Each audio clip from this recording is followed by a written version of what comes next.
இந்த big Boss season 8 ஸ்டார்டிங்ல பாத்தீங்கன்னா ஒரு கண்டென்ட் பெருசா கிடையாது. பாய்ஸ் வெர்சஸ் கேர்ள்ஸ் அப்படின்ற பேர்ல அட்டு ஃபிளாப் ஆச்சு. சோ அது எல்லாத்தையும் மேட்ச் பண்ணோம் அப்படின்னு சொல்லி முடிஞ்ச அளவுக்கு நம்ம பிக் பாஸ் குழு 14th வீக்லயும் அரும் பாடுபட்டு இருக்காங்க. அது எவ்வளவு கஷ்டம் தெரியுமா? அது நமக்கு நல்லாவே தெரியுது. ஏன்னா இதுக்கு முன்னாடி வந்த சீசன்லாம் பாத்தீங்கன்னு வச்சுங்க, இந்த வீக்லாம் சரியான மொக்கையா போயிட்டு இருக்கோம். பட் இந்த சீசன்ல கடைசி நாள் வரைக்கும் கண்டென்ட் கொடுக்க வைப்போம் அப்படின்றதுக்காக என்னென்னவோ பண்ணிட்டு இருக்காங்க.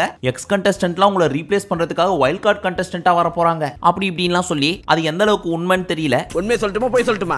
ஆனா ஒண்ணு, இது வரைக்கும் தப்பிச்சு வந்துட்டோம், இதுக்கப்புறம் ஈஸியா போயிடலாம் அப்படின்னா நினைச்சிடாதீங்க. 106வது நாள் வரைக்கும் நீங்க போராடியே ஆக வேண்டும் அப்படின்னு குதிரையோட ஜாக்கி மாதிரி மேலே ஏறி உட்காந்துக்கிட்டு ஹை போ ஹை ஹை அப்படின்னு பண்ணிட்டு இருக்காங்க நம்ம பிக் பாஸ் டீம். சரி, இப்போ நேத்து என்ன நடந்துச்சுன்றத ஷார்ட் அண்ட் ஸ்வீட்டா பாத்துருவோமா? அதுக்கு தானே வந்தேன். ஸ்டார்டிங்லயே ஒரு டாஸ்க் அப்படின்னு சொல்லி தரமா ஒன்னு செஞ்சாங்க. இந்த வீட்டுக்குள்ள இருக்கிற கண்டஸ்டன்ட்லயே யாரு பிஆர் டீமை வெளியே செட் பண்ணி வச்சுட்டு ஹெவியா ப்ரமோஷன் பண்ணிட்டு இருக்காங்க ஒவ்வொருத்தரும் சொல்லு அப்படின்னு ஒரு டாஸ்க் கொடுத்தாரு. அதுலயே நமக்கு தெரிஞ்சு போச்சு, சோசியல் மீடியால நம்மள டார்ச்சர் பண்றது மட்டும் இல்லாம இந்த பிஆர் டீம்லாம் சேர்ந்து பிக் பாஸ் டீமையே டார்ச்சர் பண்றதுக்கு அப்படின்னு.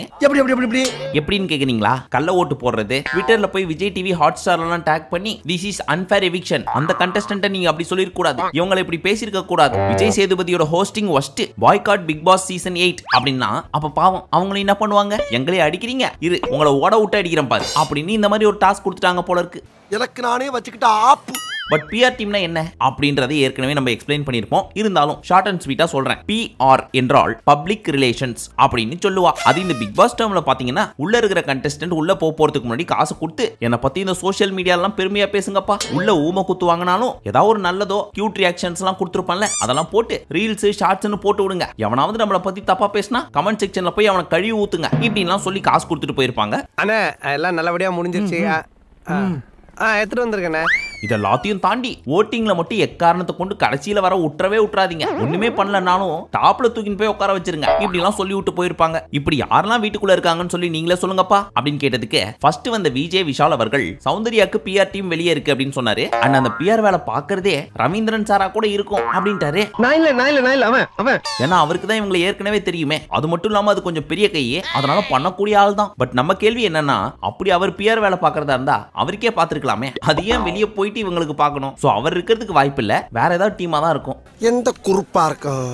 அடுத்து வந்த தீபக் அண்ணன் அதே சௌந்தர்யா பேரை சொல்லிட்டு நினைச்சேன், ரெண்டாவது வாரத்திலேயே இவ்வளவு கிளாப்ஸ் வர்றப்பே நினைச்சேன், முகம் தெரியற நிறைய ஆட்கள் உள்ள இருக்கிறப்போ இவங்களுக்கு எப்படி இவ்வளவு கிளாப்ஸ் வருது, அப்ப இந்த பயபுல கண்டிப்பா செட் பண்ணி விட்டு தான் வந்திருக்குது போல இருக்கு அப்படின்னாரு. பிரதீப் அவன் அப்படிலாம் பண்ணிருக்க மாட்டாங்க. அடுத்து வந்த ரயானும் சரி பவித்ராவும் சரி சவுண்ட் பேர் சொன்னாங்க, கூடவே நம்ம கண்ணம்மா வீட்டுக்கார பேரையும் சொல்லிட்டாங்க. அதுல பவித்ரா என்ன தெரியுமா சொன்னாங்க, ஆரம்பத்திலேயே விஜய் சேதுபதி சார் சொன்னாரு அருணை யாராவது கேள்வி கேட்டா வெளில இருக்கிறவங்க என்ன கேள்வி கேக்குறாங்க அப்படின்னு. அப்பவே தெரிஞ்சு போச்சு கண்டிப்பா இந்த பயபுலையும் செட் பண்ணி விட்டு தான் வந்திருக்குதுன்னு அப்படின்னு பாயிண்ட் புடிச்சு பேச ஆரம்பிச்சிட்டாங்க. அது எப்படி இல்லாம இருக்கும், அவர் யாரோட பாய் ஃப்ரெண்டு, அப்படி இருக்கிறப்போ பிஆர் டீம் இல்லாம இருக்குமா? இவர் தப்பு பண்றவர்ல தப்பு பண்ணிட்டு தடைமை இல்லாம அழிக்கிறவர். அடுத்து நம்ம முத்துவும் சௌந்தர்யா பேர் தான் சொன்னாரு. அது ஏன்னா இவ்வளவு கன்ஃபார்மா சொல்றேன்னா, வைல்ட் கார்டு கண்டஸ்டன்ட்டா ஒரு சிலர் உள்ள வந்தாங்கல்ல, அவங்க எல்லாம் ஒரு சில மேட்டர்லாம் சொன்னாங்க. திரும்புற பக்கம்லாம் சோஷியல் மீடியால இவங்க மூஞ்சி தான் வருது, ஏகப்பட்ட ஃபேன் பேஜை கிரியேட் பண்ணி வச்சிருக்காங்க, அண்ட் ஆடியன்ஸுமே வந்து கை தட்டிட்டே இருக்காங்க. அப்ப கண்டிப்பா செட் பண்ணிட்டு தான் வந்திருக்குன்றது ஊர்ஜிதமாக தெரிகிறது அப்படின்னு சௌந்தர்யா ஒரு அடி அடிச்சுட்டு போனாரு. அதுக்கப்புறம் இதை வேடிக்கை பார்த்துட்டு இருந்த ரயான், டே முத்து நீ அப்படியே நல்லவன் மாதிரியே பேசாத இரு, ஏற்கனவே நான் சொன்னாலும் திரும்ப வந்து சொல்லுவேன் அப்படின்னு வந்து முத்துவும் செட் பண்ணி வச்சிருக்காங்க அப்படின்னு ஒரு அடி அடிச்சுட்டு போயிட்டாரு. போற போக்குல எனக்கு தெரிஞ்சு தீபக், ரயான் அண்ட் பவித்ரா இவங்க 3 பேர் தவிர்த்து வீட்டுக்குள்ள இப்ப இருக்கிற பேலன்ஸ் 5 கண்டஸ்டன்ட்ஸுக்குமே வெளியே ஒரு பிஆர் டீம் இயங்கிட்டு தான் இருக்கு. இவங்களை என்ன பண்ணலாமா? அடுத்து நம்ம கண்ணம்மா வீட்டுக்கார் வந்து எந்த அளவுக்கு தெளிவா பேசுறாருன்னா, பிஆர் டீம் செட் பண்றது தப்பே கிடையாது, அவங்களும் பாவம் இல்லையா அப்படின்ற மாதிரி ஒன்னு சொன்னாரு. அதாவது என்னதான் பிஆர் டீம் இருந்தாலும் அவங்க நம்மள பத்தி பேசுறதுக்கு ஏதாவது ஒரு கண்டென்ட் உள்ள கொடுத்துருக்கணும் நம்ம அப்படின்னு அண்ணன் என்ன சொல்ல வராருன்னா, எனக்கும் பிஆர் டீம் இருக்கு, பட் நான் கண்டென்ட் கொடுக்குறேன், அதை வச்சு அவங்களும் அப்படியே அங்கங்க பண்ணிட்டு இருக்காங்க, பட் நான் கண்டென்ட் கொடுக்குறேன் அப்படின்றத அழுத்தம் திருத்தமா சொன்னாரு. எனக்கு பவித்ராக்கு பிஆர் டீம் இருக்கோ அப்படின்னு தோணுது, ஏன்னா அவங்க அடிக்கடி என்னோட ஃபாலோவர்ஸ்க்கு தேங்க்ஸ் அப்படின்னு சொல்லிக்கிட்டே இருப்பாங்க, சோ கண்டிப்பா இந்த பிசிக்கு இருக்கும் அப்படின்னு சொல்லிட்டு போனாரு. பட் நீங்க சொல்லுங்க, நம்ம பவித்ரா பிஆர் டீம் செட் பண்ணிருப்பாங்கன்னு நினைக்கிறீங்க? அதுக்கு சான்ஸ் இல்ல. அதே மாதிரி நம்ம கண்ணம்மா வீட்டுக்காரு ஜாக்கு பேரையும் சொன்னாரு. சோ பின்னாடியே வந்து நம்ம ஜாக்கி என்ன சொன்னாங்க, நம்ம எல்லாம் வீட்ல எவ்வளவு கஷ்டப்படுறோம், ஏதாவது ஒன்று தப்பு பண்ணிட்டோம் அப்படின்னா அதுல இருந்து மீண்டு வரதுக்கே நமக்கு ரொம்ப டைம் எடுக்குது. ஆனா இந்த சௌந்தர்யா பீஸ் ஒரு தப்பு பண்ணுது அப்படின்னா அடுத்த வாரமே அது அப்படியே மறைஞ்சு போயிடுது. அதுக்கு காரணம் வெளியே அக்கா செட் பண்ணிட்டு வந்த டீம் ஹெவியா ஒர்க் பண்ணிட்டு இருக்காங்க. நீ பார்த்த உதாரணத்துக்கு ஒரு சின்ன கோடு பக்கத்துல ஒரு பெரிய கோடை போட்டா அந்த சின்ன கோடு மறைஞ்சிரும். அந்த மாதிரி இவங்க ஒரு தப்பு பண்ணிட்டாங்க அப்படின்னா அதை மேட்ச் பண்றதுக்கு இவங்களோட கியூட்டான ரியாக்ஷன்ஸ் எல்லாம் போட்டு வெளியே இருக்கிற சௌந்தர்யாவோட பிஆர் டீம் சிறப்பா ஒரு வேலை பண்ணிட்டு இருக்காங்க அப்படின்னு சௌந்தர்யாவை குத்தி விட்டு போயிட்டாங்க. அப்ப சௌந்தர்யாவை பார்க்கணுமே, அடி பாவி, எங்கெல்லாம் சான்ஸ் கிடைக்குதோ அப்பெல்லாம் ஒரு ஆப்ப சொல்லி விட்டு போயிடுறேன், நல்லா இருந்துட்டு போ அப்படின்ற மாதிரி மூஞ்ச வச்சுட்டு பார்த்துட்டு இருந்தாங்க. அதே மாதிரி அருணுக்கும் இருக்கும்னு தோணுது அப்படின்னு சொல்லிட்டு போனாங்க. அப்புறம் வந்த சௌந்தர்யா என்ன சொன்னாங்க, இங்க பாருங்க, இந்த வீட்டுக்குள்ள வந்த ஒரு சிலருக்குலாம் இங்க வரப்போறதுக்கு முன்னாடியே உங்க மூஞ்ச நிறைய பேருக்கு தெரியும். உதாரணத்துக்கு பவித்ரா, அருண், இவங்க எல்லாம் சீரியல் பண்ணிருக்காங்க. அதை பாக்குறப்போ தெரிஞ்ச மூஞ்சாச்சே, இவங்களுக்கு ஓட்டு போட்டுடலாம்னு சொல்லி மக்கள் ஓட்டு போட்டுருவாங்க. அப்ப என்ன மாதிரி தெரியாத மூஞ்சலாம் எப்படிதான் இந்த வீட்டுக்குள்ள வாழ்றது? அதுக்கு நாங்க செட் பண்ணி வச்ச டீம் தான் PR டீம் அப்படின்னு அவங்களே ஒத்துக்கிட்டாங்க. டைரக்டா ஒத்துக்கல, சுத்தி வளைச்சு இன்டைரக்டா ஒத்துக்கிட்டாங்க. உண்மையை சொல்றவங்க தெய்வத்துக்கு சமம் சொல்லுவாங்க. சோ மக்களுக்கு என்ன பிடிக்கணும் அப்படின்னா என்னோட PR டீம் கொஞ்சம் ஹெல்ப் பண்ணா மட்டும் தான் முடியும்ன்றதுனால நான் செட் பண்ணிட்டு வந்தேன். அண்ட் என்ன பொறுத்த வரைக்கும் யாருக்கு PR டீம் இருக்கு அப்படின்னு நான் நம்புறேன்னா நம்ம கண்ணம்மா வீட்டுக்காரு. அவருக்கு அடுத்தபடியா முத்துக்கு வெளியே ஒரு டீம் பயங்கரமா ஒர்க் பண்ணுதுன்னு நம்புறேன். ஏன்னா வீட்டுக்குள்ள வர போறதுக்கு முன்னாடி அவனே சொல்லியிருக்கான், நிறைய பேரை யூடியூப்ல இன்டர்வியூ பண்ணிருக்கேன், ஒரு சில வீடியோஸ் எல்லாம் போட்டிருக்கேன் அப்படின்னு. சோ அதனால நிறைய ஃபேன் பேஸ் அவனுக்கு இருக்கிறதுக்கு சான்ஸ் இருக்குது. ஆனா நீ புரட்டா பாத்துக்கிறது எனக்கு ஒருத்தருக்கு தான். அதே மாதிரி ஜாக்குக்கும், ஏன்னா எப்படி அது 13 வாரமும் நாமினேட் ஆகி 13 வாரமும் சேவ் ஆவறாங்க. ஏன்னா இவங்க வீட்டுக்குள்ள பண்ண ஒரு சில விஷயம்லாம் உள்ள இருக்கவங்களுக்கே பிடிக்காம இருந்திருக்கு. இருந்தாலும் அவங்க எல்லா வாரமும் சேவ் ஆவறாங்க அப்படின்னா வெளியே ஒரு டீம் ஒர்க் பண்றாங்க. அந்த டீம் ஒர்க் பண்றதுனால தான் மக்கள் மூலியமா இவங்களுக்கு ஓட்ஸ் வருது அப்படின்னு சொல்லியிருந்தாங்க. ஆனா ஒண்ணு, ஜஸ்ட் மிஸ்ல நம்ம ராணுவ எஸ்கேப் ஆயிட்டாரு. இல்லனா அவரையும் வச்சு செஞ்சு விட்டுருப்பாங்க எல்லாரும். தப்பிச்சடா நீ. பட் அவர் எஸ்கேப் ஆனாலும் நான் விட மாட்டேன், போறதுக்கு முன்னாடி நானே கோத்து விட்டு போயிடுறேன் அப்படின்னு நம்ம சேதனனே இறங்கி, தம்பி எனக்கு தெரியும் தம்பி, நீ என்னென்ன செட் பண்ணிட்டு வந்திருக்கிற, யார் நீ அப்படின்லாம் நடிக்காதப்பா அப்படின்னு கோத்து விட்டாரு. ஒருவேளை இவங்க ரெண்டு பேருக்கும் முன்ஜென்ம பகை ஏதாவது இருந்திருக்குமோ? ஏன்னா ஓட்டுற ஃபைனலி எல்லாம் முடிஞ்சதுக்கு அப்புறம் நம்ம சௌந்தர்யா தனியா போய் எழுதிட்டு இருக்காங்க. எப்படின்னா இந்த நேஷனல் ஹைவேஸ்ல நீங்க சென்னையை நோக்கி வந்துட்டு இருக்கிறப்போ லெஃப்ட் போனீங்கன்னா பெங்களூர், ஸ்ட்ரைட்டா போனீங்கன்னா சென்னை அப்படின்னு ஒரு ரோடு பிரியும் தெரியுமா? அந்த மாதிரி இந்த பக்கம் ஒரு சொட்டு கண்ணீர், அந்த பக்கம் ஒரு சொட்டு கண்ணீர். ஏய் அழுவலடா. அது அழுவலையா? Gabbar, you cried, it's over. Don't fool around. அப்பதான் நம்ம ரயான் நடந்து வந்துட்டு இருந்தாரு. ஐயோ நிம்மதியா அழக்கூட விட மாட்டானே, நம்ம இந்த மாதிரி அழுதாதான் அதை வச்சு PR டீம் வெளில ஒர்க் பண்ண முடியும், அதை ஃபுல்லா பண்ண விடாம இந்த பீஸ் வந்து கெடுக்குதே அப்படின்னு அந்த பக்கம் திரும்பி படுத்துக்கிட்டே தலகாணியை வச்சு மூஞ்ச மறைச்சிக்கிட்டாங்க. அதை நம்ம ரயான் எடுத்து பார்த்தாரு. என்ன இதே ஈரமா இருக்குது அப்படின்னு. டேய் அது தண்ணிடா, மூக்கு சளி இல்ல அப்படின்னு அங்க கிளாரிஃபை பண்ணிட்டு இருக்காங்க. சிரிப்பே வரல.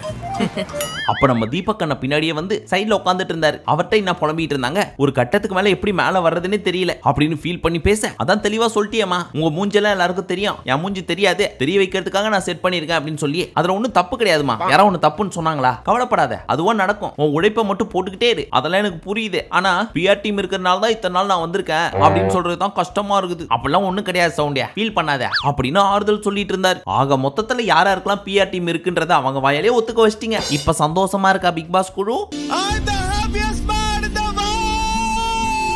அப்புறம் இந்த வாரத்தோட கடைசி நாமினேஷன் காரணத்தோட கரெக்டா சொல்லுங்க அப்படின்னு ஒன்னு எல்லாரும் ஷாக் ஆகி பார்த்துட்டு இருந்தாங்க. எது 14th வீக்லயே நாமினேஷனா அப்படின்னு. அதுக்கப்புறம் சும்மா சொன்னேன், லொலோ லைக் நம்பிட்டீங்களா, ஏப்ரல் ஃபூல் எல்லாருமே நாமினேட் செய்யப்படுறீங்க, போய் அன்றாட வேலையை பாருங்க அப்படின்னு விளையாடிட்டு இருந்தாரு நம்ம பிக் பாஸ். இதெல்லாம் நிஜம் நினைச்சிட்டியா? இதெல்லாம் விளையாட்டுடா. ஆமாடா. அதுக்கப்புறம் சௌந்தர்யாவும் முத்துவும் தனியா உட்காந்து பேசிட்டு இருந்தாங்க. அப்ப சௌந்தர்யா கேட்டாங்க, டேய் லாஸ்ட் வீக்ல நீ பண்ணதை வச்சு உனக்கு நிறைய விமர்சனம் வந்துச்சு, அதனால உனக்கு ஃபேன்ஸ் கம்மியாயிருவாங்கன்னு நினைக்கிறியாட்டம் அப்படின்னு கேட்க, இங்க பாரு சவுண்டு, நான் பண்ணது தப்புன்றது எனக்கு தெரிஞ்சு போச்சு, சோ அது என்ன தப்பு அப்படின்றது தெரிஞ்சுக்கிட்டு இதுக்கப்புறம் பண்ணாம இருக்க ட்ரை பண்ண போறேன் அப்படின்னு கிளாரிபிகேஷன் கொடுத்துட்டு இருந்தாரு. சௌந்தர்யா கொடுக்குற மாதிரியே நமக்கு இத தூரத்துல உட்காந்து பார்த்துட்டு இருந்த ரயான் அண்ட் ஜாக்கு பாரு சௌந்தர்யா மண்டைய கழுவிட்டு இருக்கான். ஆமா நம்மள பார்த்த உடனே சீரியஸ் ஆயிடுவான் பாரு. அவன் ஒரு தப்பு பண்ணிட்டான், அதை கரெக்ட் பண்றதுக்கு சௌந்தர்யா வச்சு மக்களுக்கு தெளிவுபடுத்திட்டு இருக்கான் அப்படின்னு ரயான் சொல்ல, டேய் அவன் அமைதியா இருந்தாவே மக்கள் மறந்துடுவாங்கடா, சோ அவன் வாயை மூட்டு இருந்தாவே எல்லாமே மாறிடும் இப்படின்னு சொல்ல, அதுக்கு நம்ம ரயான் அவனுக்கு அக்செப்டன்ஸே கிடையாது, அப்படி அவனுக்கு அக்செப்டன்ஸ் இருந்திருந்தா அவன் பண்ண தப்ப நியாயப்படுத்தி பேசுவானா, he is a bad fellow அப்படின்னு இவரும் கேமரா கிட்ட ரெஜிஸ்டர் பண்ணிட்டு இருக்காரு. என் வாழ்க்கையில இன்னும் நான் எல்லா குடும்பங்களை பார்க்கணும்னு இருக்கும். சோ நம்ம முத்து நான் பண்ணது தப்பு தான், என்ன மன்னிச்சிருங்க, இதுக்கப்புறம் இப்படிலாம் பண்ண மாட்டேன்னு சொல்லி மறுபடியும் பெரியாளா எல்லாம் அப்படின்னு யோசிக்கிறாரு. நம்ம ரயான் அது எப்படி பெரியாளா விட்டுருவோமா, ஒன்னாச்சு எப்படி நான் பெரியாளா வரேன் பார் அப்படின்னு அவர் ஒரு பக்கம் பண்ணிட்டு இருக்காரு. மோதணும் முடிவு பண்ணிட்டியா? மாத்தணும்னு முடிவு பண்ணிட்டேன். அடுத்தபடியாக ஷாப்பிங் டாஸ்க் அப்படின்னு சொல்லி ஒரு கோனை வச்சு அதுல பாயிண்ட்ஸையும் வச்சு ஒவ்வொருத்தரையும் கண்ணை மூடி சுத்த விட்டு அதுக்கப்புறம் இந்த பாலை வச்சு ஒரு எத்து விட சொன்னாரு. அது தப்பி தவறி அந்த கோன் மேல பட்டுச்சுன்னா அந்த கோன்ல என்ன பாயிண்ட் இருக்கோ அது இவங்களுக்கு அப்படின்னு சொல்லியிருந்தாரா. ஃபர்ஸ்ட் ரவுண்ட்ல 2000 தான் எடுத்தாங்க. சோ மூஞ்ச எல்லா பீஸுங்களும் பரிதாபமா வச்சிட்டு இருந்துச்சுங்க. சரி மூஞ்ச அப்படி வச்சு தொலையாதீங்க, இன்னொரு சான்ஸ் கொடுக்குறேன் அப்படின்னு இன்னொரு சான்ஸ் கொடுத்தாரு.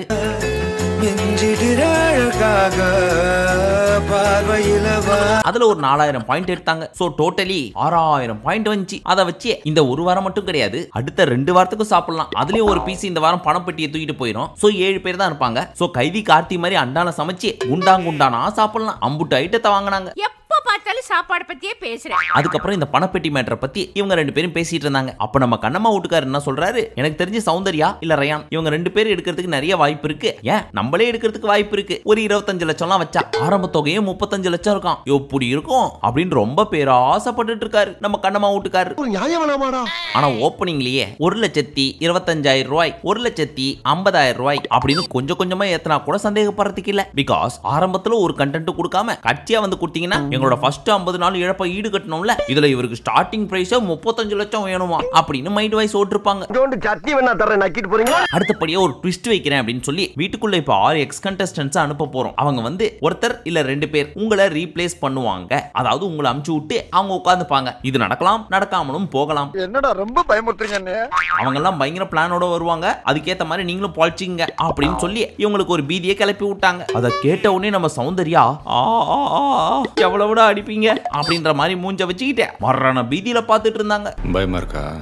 இதுக்கப்புறம் இன்னும் பயங்கரமா இருக்கும். சோ இந்த பீசிங் எல்லாம் ஒண்ணு கூடி நம்ம எல்லாம் அலையன்ஸ் வச்சு வெளில இருந்து வர போற கண்டஸ்டன்ட்ஸ் எல்லாரையும் வந்த ஸ்பீடுக்கு வெளியே அமுச்சு விட்டுருவோம் அப்படின்னு டீப்பா டிஸ்கஸ் பண்ணிட்டு இருக்காங்க. அப்ப நம்ம பவித்ரா மட்டும் அப்ப பணப்பெட்டி இல்லையா அப்படிங்கிறாங்க. ஆட பயபுள்ளையே எவ்வளவு சீரியஸா டிஸ்கஸ் பண்ணிட்டு இருக்கிறோம், இப்ப வந்து உனக்கு பணப்பெட்டி ரொம்ப முக்கியமா அப்படின்ற மாதிரி ஆச்சரியமா பாத்துட்டு இருந்தாங்க. சோ அக்கா எடுத்துட்டு போறதுக்கு பிளான் பண்ணிருக்காங்க, அது மட்டும் நல்லா தெரியுதே. எவ்வளவு எடுக்கிறாங்கன்னு பாப்போம்.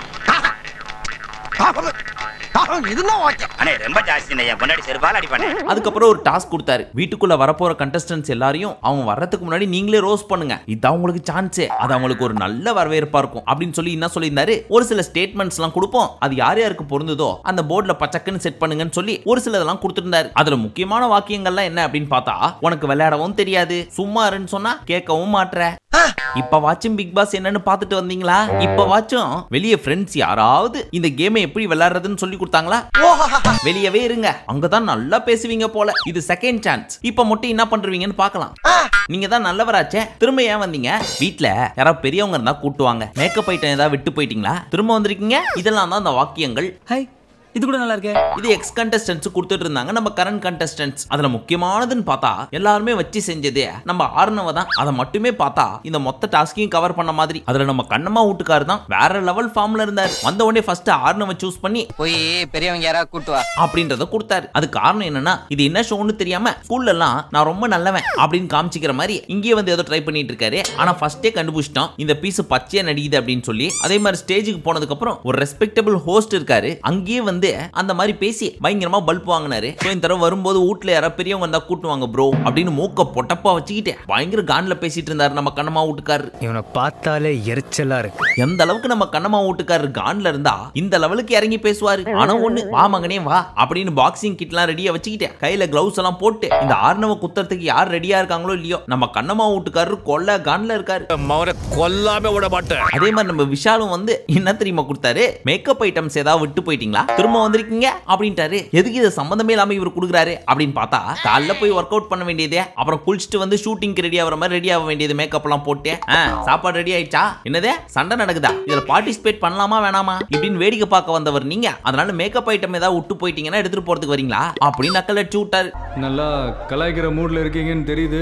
இவர் மட்டும் கிடையாது, வீட்டுக்குள்ள இருக்கிற எல்லா பீஸுகளுமே இந்த பீஸ டம்மி பீஸா தான் பாக்குதுங்க. ஆனா பக்கா என்டர்டெயின்மெண்ட் இருக்கு நம்ம ஆர்னவ வச்சு. அதுலயும் முக்கியமா அசின் ஞாபகம் இருக்கா, ஞாபகம் இல்லையா, அசின் ஆர்னவுக்கு யாரு, இப்ப அசின் பேர் வச்சது யாரு. சோ விஷாலுக்கும் ஆர்னவுக்கும் சிறப்பா செட் ஆகும். என்ன ஆக போகுதுன்னு வெயிட் பண்ணி பாப்போம். வெயிட்டிங்லயே வெறியாவுது. சரி எல்லாம் முடிஞ்சதே, எல்லாரும் சட்டு புட்டுன்னு போய் படுப்பாங்கன்னு பார்த்தா நம்ம கண்ணம்மா வீட்டுக்காருக்கு ஆர்னவ் மேல இருந்த காண்டு இன்னும் துளி அளவு கூட குறையல. 10x டைம் இன்க்ரீஸ் ஆயிடுச்சு. இன்னும் எல்லாரையும் மறப்பேன், ஆனா இவன் இருக்கான் பாரு, வரணும் உள்ள வரட்டும் அப்படின்னு சொல்ல தீபக் அண்ணே இல்ல எனக்குமே அவன்கிட்ட பாக்கி இருக்கு அப்படிங்கிறாரு. அதுக்கு நம்ம கண்ணம்மா வீட்டுக்காரரும் எனக்கும் இருக்கு அப்படிங்கிறாரு. அதுக்கும் சௌந்தர்யா வந்து டேய் கட்டுப்படுத்துறா, கொஞ்சம் கட்டுப்படுத்து அப்படின்னு சொன்னாலும் பொறுமை சாமி சும்மா நீ கொஞ்ச நேரம் அப்படின்ட்டு எகிரி எகிரி அடிக்கிறாரு மண்ட மேலேயே. இங்க பாரு முத்தோ, இத்தனை கேமரா முன்னாடி இவ்வளவு பெரிய ஷோல தானே இவர் பேசினாரு, ஜால்ராஸ் ஜிங்சா அது இதுன்னு. திரும்பி வர்றப்போ வச்சு செய்யணும் முத்து. மேக்கப் பாய் டெய்லி மேக்கப் போட்டு நம்ம செஞ்சு தர சோரியும் தின்ட்டு நம்மள எப்படி பேஸ்ட் போனோம் பாத்தியா அப்படின்னவும் முத்துக்கு குபீர்னு சிரிப்பு வந்துச்சு. டேய் அப்படிலாம் பேசாதடா அப்படின்னு சொன்னாலும் அப்படிதான் பேசுவேன். என்னென்ன வார்த்தை பேசினா, அதுவும் ஸ்டேஜ்ல ஏறிக்கிட்டு நீங்க எல்லாம் ஒரு ஆளுங்க ஒண்ணு கூடி ஜிங்சா அடிச்சுக்கிட்டு ஜால்ரா போட்டுக்கிட்டு பெரிய பில்லாரங்கா பாஷா இவரு எல்லாத்தையும் இவர் பண்ணிட்டு பெரிய ஒழுங்கு மாதிரி பேசுறாரு. பர்சனலா இறங்கணும்னு வச்சுக்க கீஞ்சிரும் அவருக்கெல்லாம் தெரியும்ல. டேய் என்னதுடா அது எனக்கு சொல்லு அப்படின்னு தீபக் அண்ணன் கேட்க, அவன் மட்டும் நம்ம பர்சனல்ல இறங்கட்டும். அப்ப இருக்கு அவனுக்கு, என்னடா அப்படி பண்ணா அண்ணா என்னால இப்ப சொல்ல முடியலண்ணே. சும்மா சொல்லு. அசிங்கமா இருக்கும் அப்படின்னு சிரிச்சு அவரோட கடுப்பை காமிக்கிறாரு. அந்த அளவுக்கு அன்சிதா சொல்லிட்டு போயிருக்காங்க போல இருக்கு. இந்த பயபுள்ள பண்ண சேட்டை எல்லாத்தையும். ஐயோ, நம்ம ஆர்னவுக்கும் கண்ணம்மா வீட்டுக்காரருக்கும் நடக்க போற கிளாஷ பாக்குறதுக்கு ஆர்வமா வெயிட்டிங். இவர் எந்த மாதிரி குத்துவாரு, அவர் எந்த மாதிரி குத்து வாங்குவாரு, குத்து வாங்கினதுக்கு அப்புறம் அவர் திரும்பி குத்துவாரா இல்ல இன்னொரு கண்ணத்தையும் குத்துறதுக்கு காட்டுவாரா, என்ன ஆக போதோ அது வரைக்கும் வெயிட் பண்ணுவோம். சரி, இப்போ 8 பேர் நாமினேட் ஆயிருக்காங்க இல்லையா? இதுல நமக்கு தெரிஞ்சு மோஸ்டா இந்த வாரம் விஷால் போறதுக்கு நிறைய வாய்ப்பு இருக்குது. அதே மாதிரி பண போட்டியை ஒருத்தவங்க தூக்கிட்டு போறதுக்கு வாய்ப்பு இருக்குது. யாரு என்ன எவ்வளவு அமௌண்ட் அப்படின்றதெல்லாம் வெயிட் பண்ணி பார்ப்போம். மீண்டும் உங்களை நாளை காலை சந்திக்கும் வரை நன்றி, வணக்கம், நமஸ்தே, நமஸ்கார்.